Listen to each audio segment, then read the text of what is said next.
Okay, so this is a video demonstration of my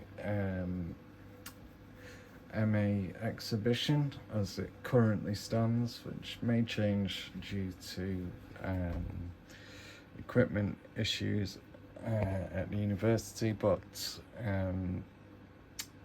I'll briefly show what is happening, what I intended. So as you can see, there's a bank there of 7x8 samples. I'll let you do the maths.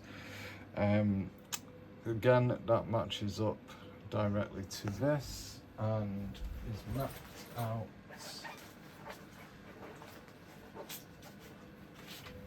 on this sheet, sort of, so that you can see what each sample sort of relates to. You'll see that there's 8 auxiliary tracks labelled here. They correspond to these 8 knobs here, as you can see. If I move, twist that, it adjusts the fader. Each channel is bused to one of these, and each one of them contains a different type of sort of modulation or effect. So first we've got a high pass filter and a low pass filter, narrow band, then we've got some reverb, ensemble, rotary, phaser and tremolo. Some of these are set to loop, others are just set to sort of be one hits. The lower portion sort of go on for longer, so I'm going to pick the music that we chose for the title menu of the collaboration of the game, just more because it's longer, and it'll give me more opportunities really to show the kind of manipulation that can be played on it. So I should start playing now. So this is all done in stereo. So first of all, there's your high pass filter, low pass filter. Of course, you can maybe get a sense of more bass. Narrow band, a bit more like kind of like the phone call sort of sound that you might get. Reverb, which is set to some extreme echo chamber, just really just masks the music. Ensemble,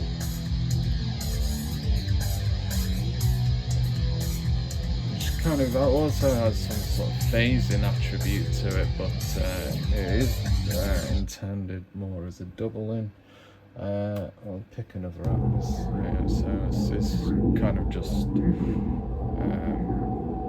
I think a sort of sound atmosphere that I created for the game. Just as you can, it's more of a wind sound with just some added sort of lower frequency sounds. I don't think I've got a subwoofer turned on or up, so you're probably missing quite a bit of the bass, but we can add some rotary to that.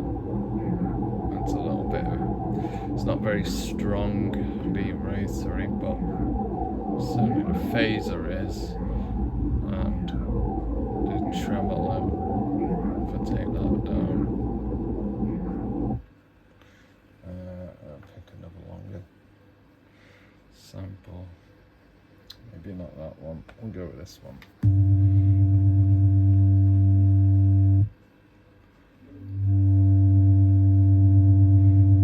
need to trim that. But I mean, then if you start adding all of these together, you get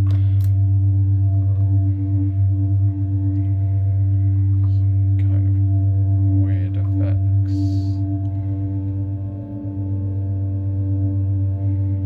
I think there's some sort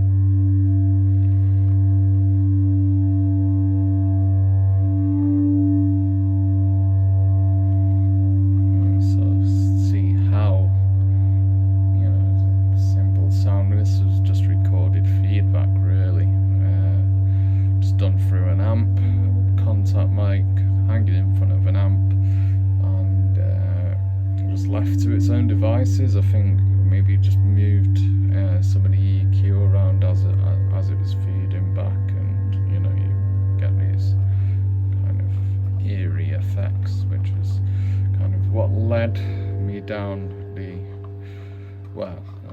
my interest in sort of sci-fi led me down the route of exploring the eerie kind of sounds and any kind of emotive effects, and that work then led to being sort of asked to collaborate on the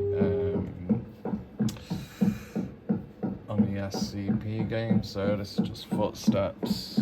Obviously reverb would be a sort of good one to add to that, maybe not that much, but I mean, there's already some reverb on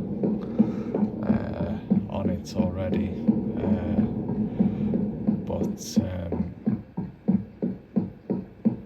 yeah, there's definitely some reverb already on it, but not a lot. You could ensemble that. I mean, maybe tremolo, maybe add a bit of dynamic to it, you know, depending on how it's used. It could create kind of a misstep and give it a bit more character. Phaser, obviously, just maybe not so suitable for that. And we've got rattling of chains. Obviously, a high pass filter really brings out, you know, the colour of that because it's more of a high end sound, but you could do it at the low end, and get a bit of a deeper sound, narrow band, and kind of picking up more of the sounds that you probably didn't really want, but doesn't all sound that bad really.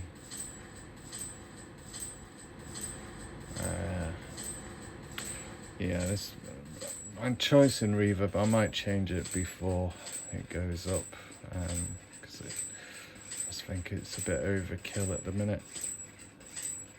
The ensemble, I suppose, gives it a bit of a whipping effect, and you know, I could go on with like sort of where these go.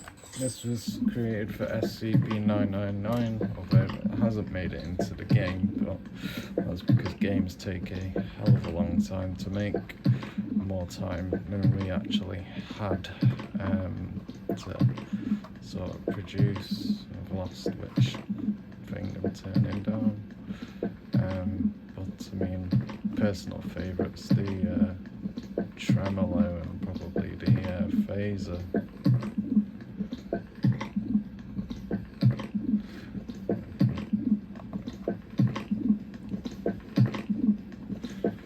Obviously, not sure what size he is. He's very sort of low to the ground, gloopy. He's a bit like Slimer from the Ghostbusters, except he don't fly, he just kind of moves along the ground, so it felt like a can of oil, plastic, well, not a can, it was in a plastic container, kind of worked well for that. Picking up car keys, not car keys, key card, tearing a cloth, peanuts scraping along the ground, which we had a lot of reverb to at the very end, kind of gives it a bit of a eerie kind of. Again, I said the reverb was overkill. I suppose it depends what you're looking to achieve, but I mean, this kind of effect to me kind of, I don't know, suggests a little bit of fear, especially if I automated it to sort of kind of increase, you know, like it was getting closer or something like that. Other things, him breaking through the doors, different samples of that door getting jammed whilst being broken through, just straight up cracked. Probably this one where he's trying to keep it restricted to a lower age, so it's more accessible. I was asked to tone this one down, but this is the non-toned down version.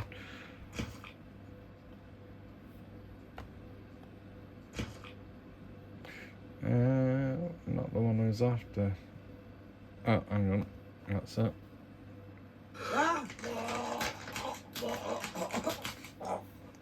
So, I'm wondering if I added a bit more reverb to that. Oh, where's it gone?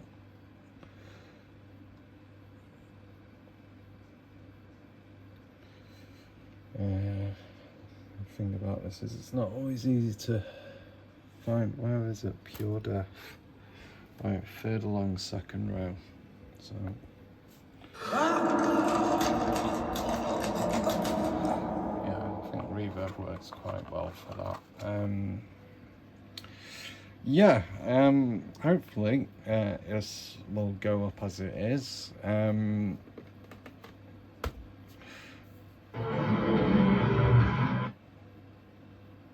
Doesn't sound very jet-like. Sounds like I might have picked the wrong sample. Or reversed it. I did make a jet one using a jet lighter, which I was very impressed with, but having made hundreds of samples this year, it's kind of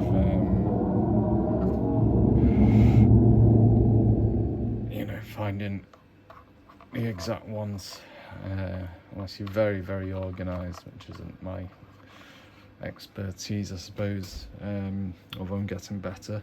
There was a lot to dig through. I've left some very, very raw recordings in there. I'll let this one finish and I'll show you what I mean. So this one was created actually for IP2, inspired by the Rebel Moon movie, which I thought the sort of surround soundscape was, and sound design was just absolutely fantastic. It had me really, really hooked. I was really inspired by it, but go for a countryside rural, which is a bit on the quiet side. It does take a while to slow, but this is just a boom mic recording at my friend's house who lives out in the middle of nowhere, and essentially I just really wanted to capture the atmosphere. Obviously living in the city, ambulances, trains, background noise, cars, people with giant exhausts on their bikes or on the cars, and it's constant noise. And he goes somewhere like Toffside, which is where this was recorded. All you can really hear, I'll turn it up, is the brook, which kind of sounds very phasey. I'm not particularly sure why, because it's a mono recording, and it maybe find the mouse, turn it into mono. It doesn't really get rid of it at all, but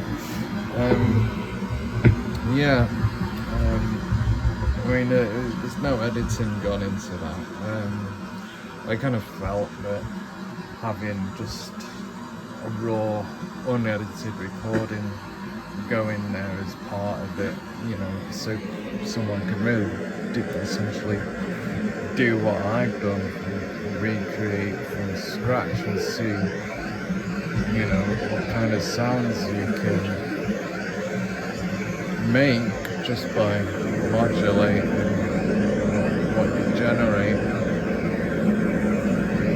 I mean, this is just the countryside, but I mean, the countryside is so lost now. It's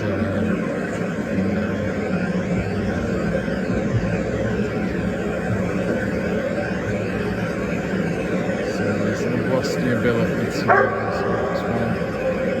It's Eric, the dog.